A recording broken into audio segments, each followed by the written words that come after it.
JPS news channel में आप सभी का स्वागत है। मैं दिनेश कुमार शुक्ल आप सभी को सादर नमस्कार प्रणाम।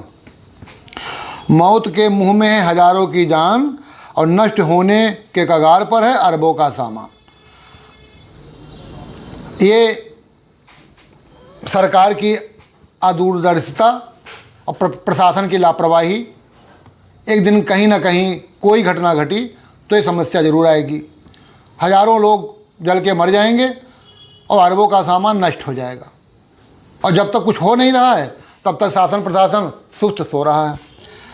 लखनऊ की ऐसी महत्वपूर्ण बाज़ार है जो लगभग 2 साल से जिस कंडीशन में बसी हुई थी उससे भी घनी 200 साल पहले जब बसी हुई रही होगी तो उसके अंदर दूरी रही होगी, लेकिन दिन प्रतिदिन वो दूरी घटती जा रही है, गलियां संकरी होती जा रही हैं और मकान बनते जा रहे हैं। आवासीय भी कॉलोनी, आवासीय लोग भी हैं और व्यवसायी भी है।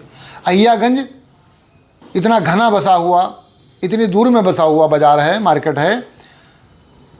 अमीनाबाद का गड़बड़ झाला अन्य मार्केट न खास का है, नाका का है और चौक का है। इतनी महत्वपूर्ण मार्केटें हैं जो व्यावसायिक हैं और थोक की भी हैं और फुटकर की भी हैं।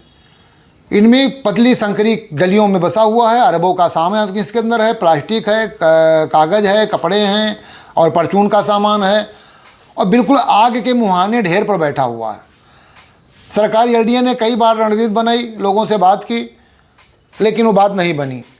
फिर अहियागंज जैसी बाज़ार को शहर से अलग विस्थापित करने का भी प्लान बना, वो भी नहीं हो पा रहा है।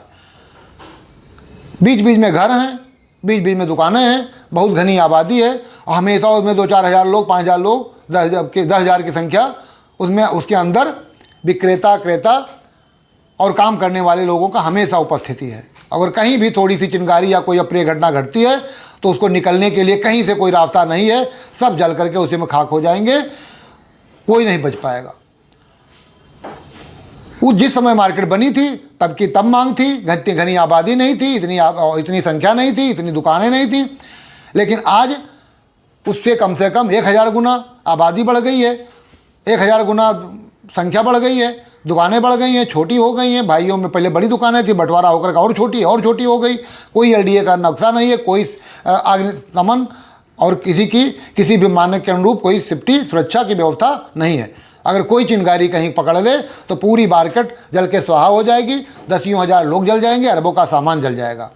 अपने news channel JPS news channel के माध्यम से सरकार को, प्रशासन को आगाह करते हैं कि जब तक कोई घटना ना घटे, जैसे अलीगंज में कोचिंग जल गई, ऐसे कई बार होटल चारबाग में जले हैं, दिल्ली में होटल जले हैं, कई मार्केटें जली हैं, कई प्लास्टिक की मार्केटें जली हैं। तो आग के मुहाने पर ये मार्केटें जहाँ हैं लखनऊ की, इसमें प्लास्टिक का सामान, कागज़ का सामान, कपड़े का सामान और परचून का सामान, ऐसे सामान हैं जिनको छूते ही आग धधकने में देर नहीं लगेगा और कोई नहीं बचेगा। इसलिए घनी आबादी है, बिजली के तार संकरे बने हुए हैं। इसलिए शासन प्रशासन से अनुरोध है कि तुरंत तत्काल इस पर निर्णय लेकर के इन घनी आबादी से अलग विस्थापित किया जाए। आप सभी ने जेपीएस न्यूज़ चैनल देखा, इसके लिए आपको बहुत बहुत धन्यवाद, सादर आभार, सादर नमस्कार प्रणाम।